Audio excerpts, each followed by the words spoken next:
তুই আমার সামনে থেকে যা, খবরদার খবরদার তুই আমার সামনে আসবি না।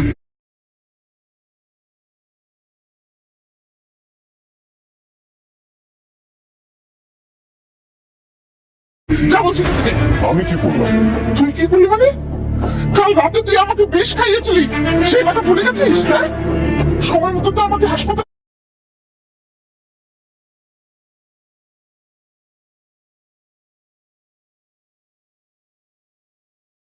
না নিলে কতক্ষণ আমাদের নির্ণয় হয়ে যেত। কি বলতেছো এগুলো তুমি? আমি তোমার ছেলে, তোমার ছেলে কি তার মাকে বিষ খাওয়াতে পারে?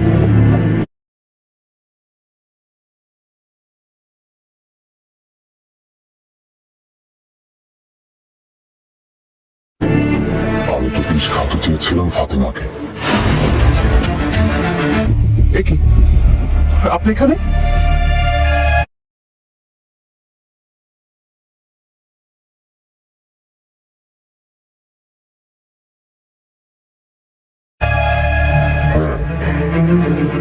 আমি তোমার সাথে কিছু কথা বলতে এসেছি। কিন্তু আপনার সাথে আমার কোনো কথা নেই।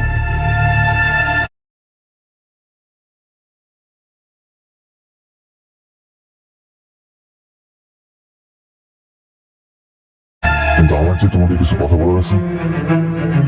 আমি তোমাকে বিয়ে করেছি, তুমি আমাকে না দিচ্ছ স্বামীর অধিকার, আমাকে না দিচ্ছ তুমি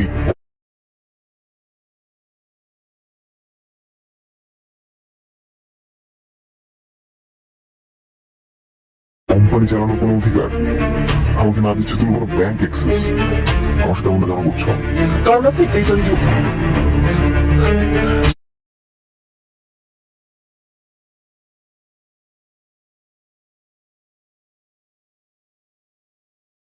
সামনে আপনার কপালে আরো দুঃখ আছে, নিজেকে প্রস্তুত রাখেন। আমার সাথে গেম খেলতে আসছিল, এই গেম খেলার পরিণতি কতটা ভয়ঙ্কর হতে পারে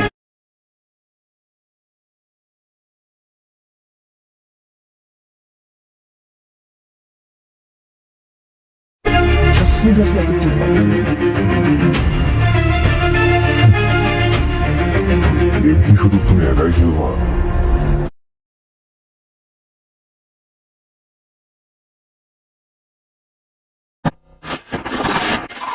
একটা মানুষ যখন আয়নার সামনে দাঁড়িয়ে নিজের মুখটাই চিনতে পারে না, তখন তার ভেতরে কেমন এক শূন্যতা তৈরি হয় ভাবতে পারে? আজকের পর্বটা দেখে বারবার এই কথাটাই মনে হচ্ছিল।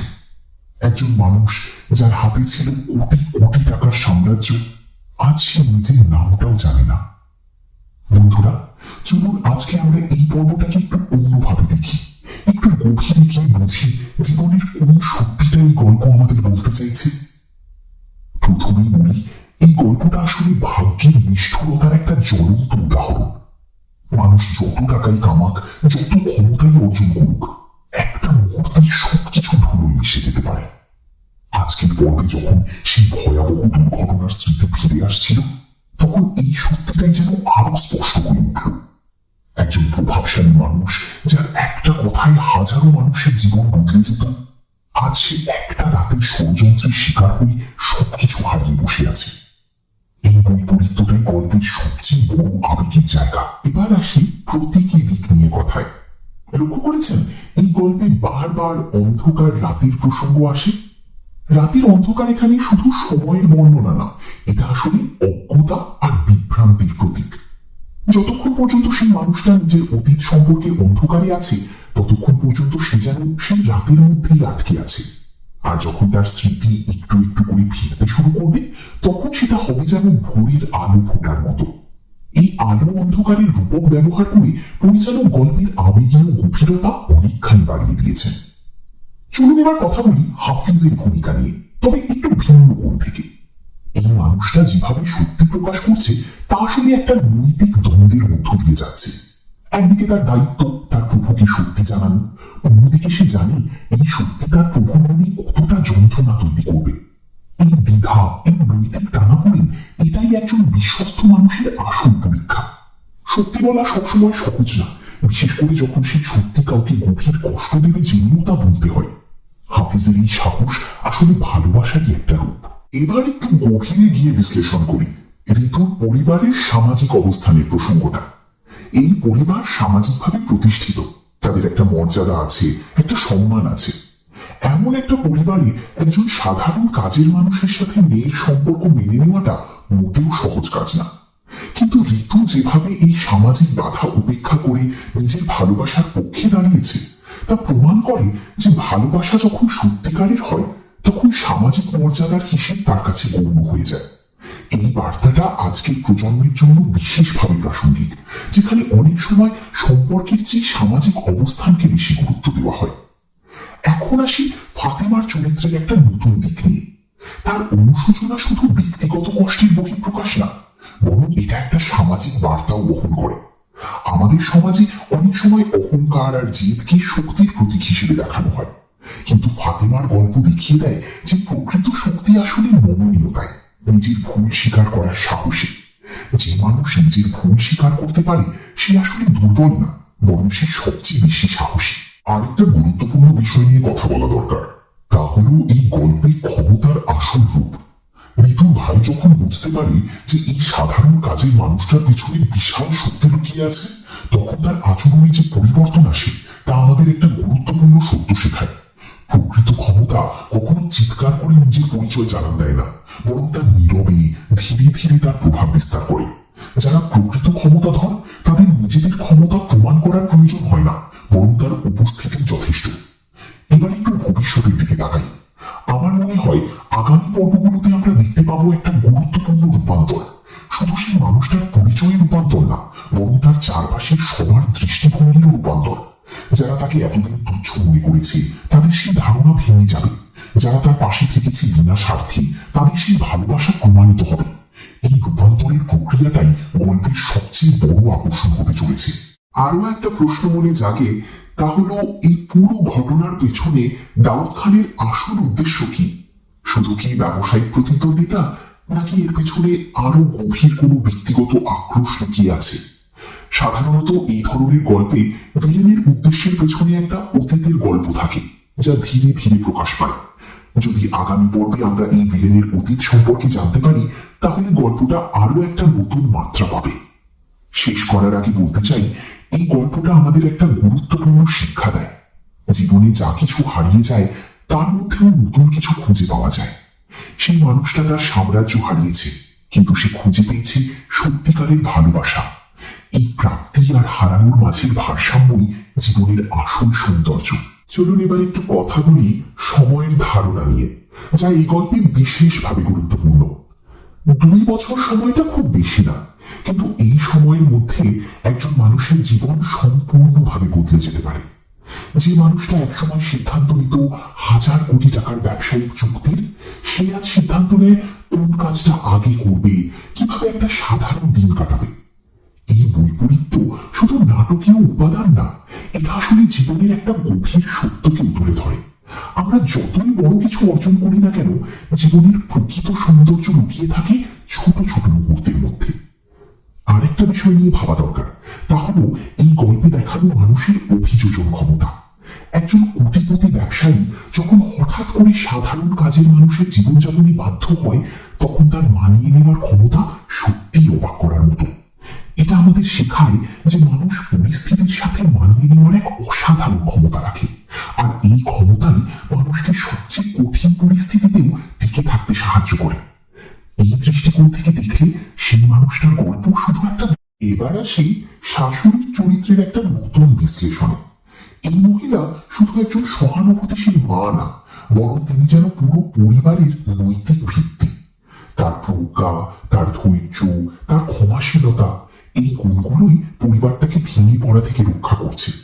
যখন চারপাশে সবাই ভয়, রাগ আর অনুশোচনায় আচ্ছন্ন, তখন এই একজন মানুষের স্থির থেকে সবাইকে পথ দেখাচ্ছে। এই ধরনের চরিত্র বাস্তব জীবনেও কতটা প্রয়োজনীয় তা আমরা সবাই অনুভব করতে পারি, কারণ প্রতিটা পরিবারই এমন একজন মানুষের প্রয়োজন হয় যিনি সংকটের সময় স্থিরতা বজায় রাখতে পারেন। চলুন এবার একটু ভাবি এই গল্পের নৈতিক বার্তা নিয়ে। এই নাটক আমাদের বলছে যে টাকা আর ক্ষমতা মানুষকে সাময়িক সুখ দিতে পারে, কিন্তু প্রকৃত শান্তি আসে সম্পর্কের গভীরতা থেকে, ভালোবাসার সততা থেকে। সেই মানুষটা যখন কোটিপতি ছিল তখন তার চারপাশে অনেক মানুষ ছিল, কিন্তু প্রকৃত ভালোবাসা হয়তো ছিল না। আর এখন যখন সে সবকিছু হারিয়ে সাধারণ একজন মানুষ, তখন সে খুঁজে পেয়েছে এমন একজনকে যে তাকে নিঃশর্তভাবে ভালোবাসে।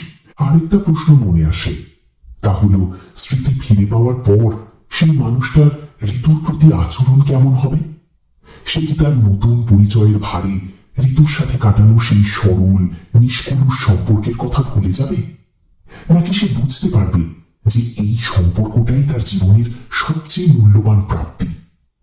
এই প্রশ্নের উত্তরের উপরই নির্ভর করছে গল্পের চূড়ান্ত পরিণতি কতটা আবেগময় হবে। শেষ করার আগে বলতে চাই, এই ধরনের গল্প আমাদের এই বার্তা দেয় যে জীবনে যা হারিয়ে যায় তার জন্য শোক করার পাশাপাশি নতুন যা কিছু পাওয়া যায় তার মূল্য দেওয়াটাও সমান জরুরি। সেই মানুষটার জীবনের এই জটিল যাত্রা আমাদের শেখায় যে পরিচয় হারিয়ে যাওয়া মানেই সবকিছু হারিয়ে যাওয়া না, বরং এটা কখনো কখনো নিজের আসল সত্তাকে নতুন করে চেনার একটা সুযোগও হতে পারে। একটু ভাবি সমাজের দ্বৈত মানদণ্ড নিয়েও। যতক্ষণ পর্যন্ত সেই মানুষটা একজন সাধারণ কাজের মানুষ হিসেবে পরিচিত ছিল, ততক্ষণ পর্যন্ত সমাজ তাকে তুচ্ছ চোখে দেখেছে। কিন্তু যখনই তার পেছনের ক্ষমতার আভাস পাওয়া গেল, তখনই সবার আচরণ বদলে গেল। এই দ্বৈত মানদণ্ডই আসলে আমাদের সমাজের একটা কঠিন বাস্তবতা। আমরা মানুষকে তার প্রকৃত গুণ দিয়ে না, বরং তার বাহ্যিক পরিচয় দিয়ে বিচার করি। এই গল্প আমাদের সেই আয়নার সামনে দাঁড় করিয়ে দেয় যেখানে আমরা নিজেদের এই প্রবণতাটাও চিনতে পারি। আরেকটা বিষয় নিয়ে ভাবা দরকার, তা হলো এই গল্পে দেখানো নীরব যন্ত্রণার শক্তি। সেই সাধারণ মানুষটা যখন নিজের অতীতের ভয়াবহ সত্যি শুনছিল, তখন তার প্রতিক্রিয়া ছিল অনেকটা নীরব বিস্ময় আর অন্তর্গত কষ্টের মিশ্রণ। এই ধরনের নীরব যন্ত্রণা অনেক সময় উচ্চস্বরে কান্নার চেয়ে বেশি শক্তিশালী হয়ে ওঠে, কারণ এটা দর্শকদের কল্পনায় সেই কষ্টের গভীরতা নিজের মতো করে অনুভব করার সুযোগ দেয়। শেষে বলতে চাই, এই গল্পের প্রতিটা চরিত্রই যেন আমাদের জীবনের কোনো না কোনো অধ্যায়ের প্রতিচ্ছবি। কেউ হারিয়েছে নিজের পরিচয়, কেউ হারিয়েছে ভালোবাসার মানুষকে, কেউ বহন করছে অতীতের অপরাধ বোধ। আর এই সবকিছুর মাঝেও একটা জিনিস অটুট আছে, তা হলো মানবিকতা আর ভালোবাসার প্রতি বিশ্বাস। এই বিশ্বাসই আমাদের বারবার এই গল্পের কাছে ফিরিয়ে আনে। আরেকটা কথা না বললেই না, তা হলো এই গল্পে দেখানো প্রজন্মের ব্যবধান। শাশুড়ির চিন্তা ভাবনা আর ঋতুর ভাইয়ের চিন্তা ভাবনার মধ্যে একটা স্পষ্ট পার্থক্য লক্ষ্য করা যায়। শাশুড়ি যেখানে ক্ষমা আর ধৈর্যের কথা বলেন, সেখানে তরুণ প্রজন্মের প্রতিনিধিত্বকারী ঋতুর ভাই ভয় আর হিসেবে সিদ্ধান্তের মধ্যে আটকে থাকে। এই প্রজন্মগত দৃষ্টিভঙ্গির পার্থক্য গল্পে একটা বাস্তবসম্মত মাত্রা যোগ করেছে, কারণ বাস্তব জীবনেও আমরা প্রায়ই দেখি বয়স্ক আর তরুণ প্রজন্মের মধ্যে সংকট মোকাবিলার পদ্ধতিতে ভিন্নতা থাকে। সবশেষে বলতে চাই, এই নাটকটা যেভাবে একটা সাধারণ প্রতিশোধ আর প্রেমের গল্পকে মানবিক মূল্যবোধের একটা গভীর অন্বেষণে রূপান্তরিত করেছে, তা সত্যিই প্রশংসার যোগ্য। প্রতিটা দৃশ্য, প্রতিটা সংলাপ, প্রতিটা নীরবতাও যেন একটা গল্প বলছে। আর এই বহুস্তরীয় বর্ণনাই দর্শকদের বারবার এই নাটকের কাছে টেনে আনে। আরো একটা কথা যোগ করি, তা হলো এই গল্পে দেখানো বিশ্বাস পুনর্গঠনের প্রক্রিয়া। ফাতেমা যখন শাশুড়ির সামনে নিজের ভুল স্বীকার করছিল, তখন সেটা শুধু একটা ক্ষমা চাওয়ার দৃশ্য না, বরং এটা একটা ভাঙা সম্পর্ক নতুন করে গড়ে তোলার শুরু। এই ধরনের পুনর্গঠন সহজ না, সময় লাগে, ধৈর্য লাগে, কিন্তু এই প্রক্রিয়াটাই দেখায় যে যে কোনো সম্পর্ক যতই ভেঙে পড়ুক না কেন, আন্তরিক প্রচেষ্টার মাধ্যমে আবার সুস্থ হয়ে উঠতে পারে। বন্ধুরা, আপনাদের কি মনে হয়, যদি সেই মানুষটাকে বেছে নিতে হয় তার পুরনো কোটিপতি জীবন আর ঋতুর সাথে তার বর্তমান সাধারণ জীবনের মধ্যে, তাহলে সে কোনটা বেছে নেবে? আপনাদের মতামত কমেন্টে জানান। একটা মানুষ যখন আয়নার সামনে দাঁড়িয়ে নিজের মুখটাই চিনতে পারে না, তখন তার ভেতরে কেমন এক শূন্যতা তৈরি হয় ভাবতে পারেন? আজকের পর্বটা দেখে বারবার এই কথাটাই মনে হচ্ছিল। একজন মানুষ যার হাতে ছিল কোটি কোটি টাকার সাম্রাজ্য, আজ সে নিজের নামটাও জানে না। বন্ধুরা, চলুন আজকে আমরা এই পর্বটাকে একটু অন্যভাবে দেখি, একটু গভীরে গিয়ে বুঝি জীবনের কোন সত্যিটা এই গল্প আমাদের বলতে চাইছে। প্রথমেই বলি, এই গল্পটা আসলে ভাগ্যের নিষ্ঠুরতার একটা জ্বলন্ত উদাহরণ। মানুষ যত টাকাই কামাক, যত ক্ষমতাই অর্জন করুক, একটা মুহূর্তে সবকিছু ধুলোয় মিশে যেতে পারে। আজকের পর্বে যখন সেই ভয়াবহ দুর্ঘটনার স্মৃতি ফিরে আসছিল, তখন এই সত্যিটা ছবিটাই যেন আরো স্পষ্ট হয়ে উঠল। একজন প্রভাবশালী মানুষ, যার একটা কথায় হাজারো মানুষের জীবন বদলে যেত, আজ সে একটা রাতের ষড়যন্ত্রের শিকার হয়ে সবকিছু হারিয়ে বসে আছে। এই বৈপরীত্যটাই গল্পের সবচেয়ে বড় আবেগের জায়গা। এবার আসি প্রতীকী দিক নিয়ে কথায়।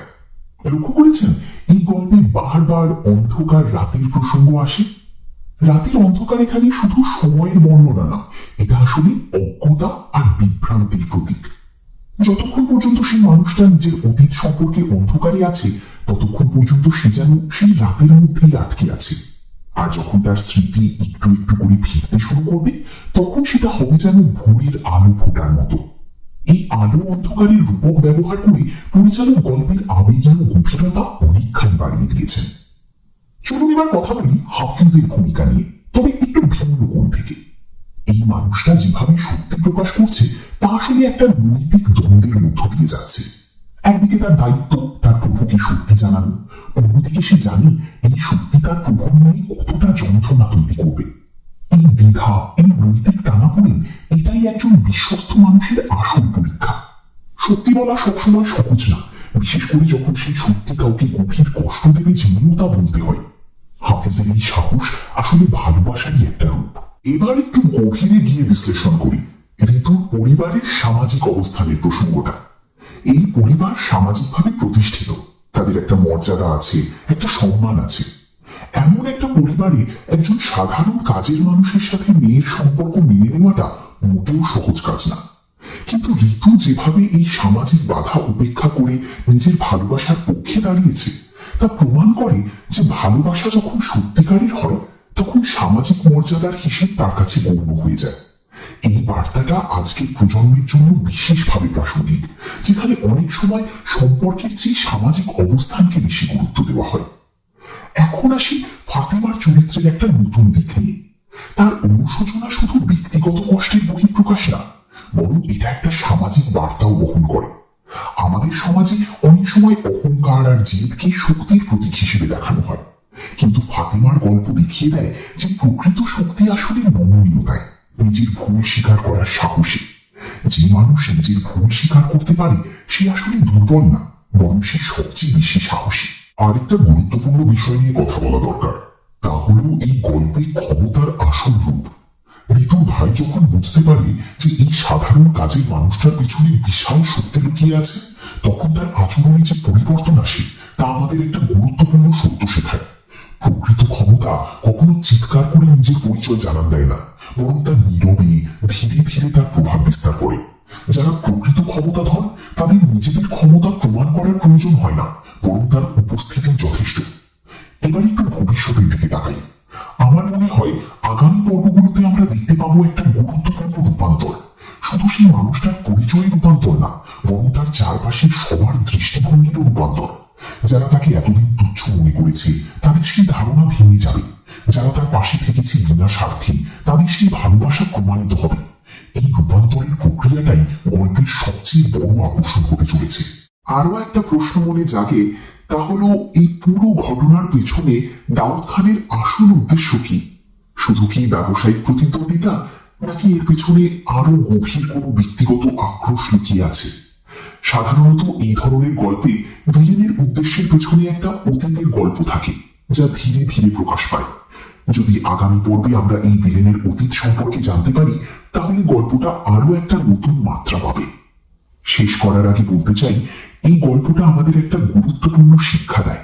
জীবনে যা কিছু হারিয়ে যায় তার মধ্যে নতুন কিছু খুঁজে পাওয়া যায়। সেই মানুষটা তার সাম্রাজ্য হারিয়েছে, কিন্তু সে খুঁজে পেয়েছে সত্যিকারের ভালোবাসা। এই প্রাপ্তি আর হারানোর মাঝের ভারসাম্যই জীবনের আসল সৌন্দর্য।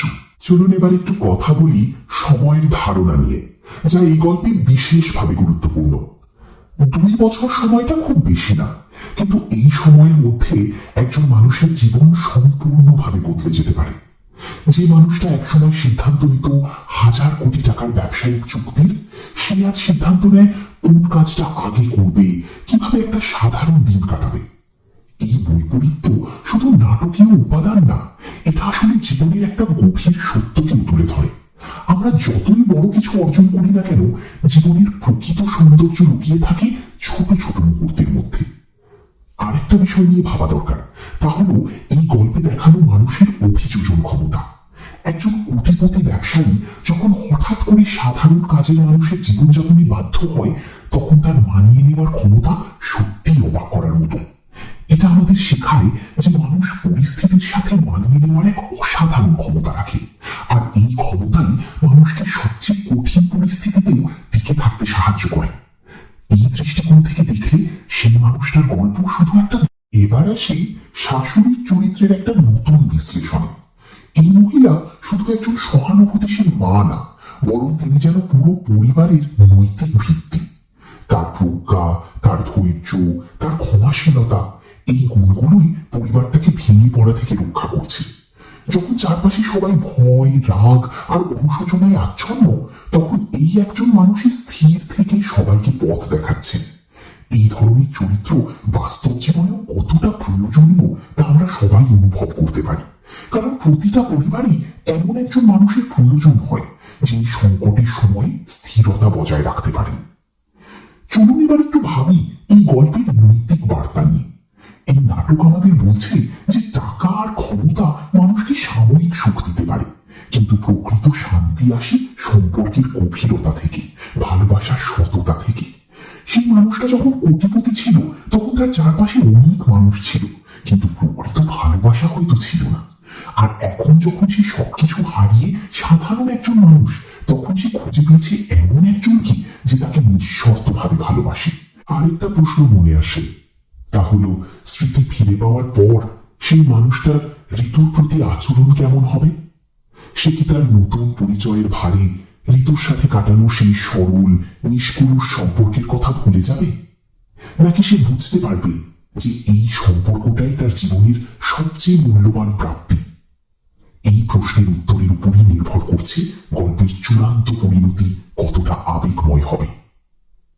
শেষ করার আগে বলতে চাই, এই ধরনের গল্প আমাদের এই বার্তা দেয় যে জীবনে যা হারিয়ে যায় তার জন্য শোক করার পাশাপাশি নতুন যা কিছু পাওয়া যায় তার মূল্য দেওয়াটাও সমান জরুরি।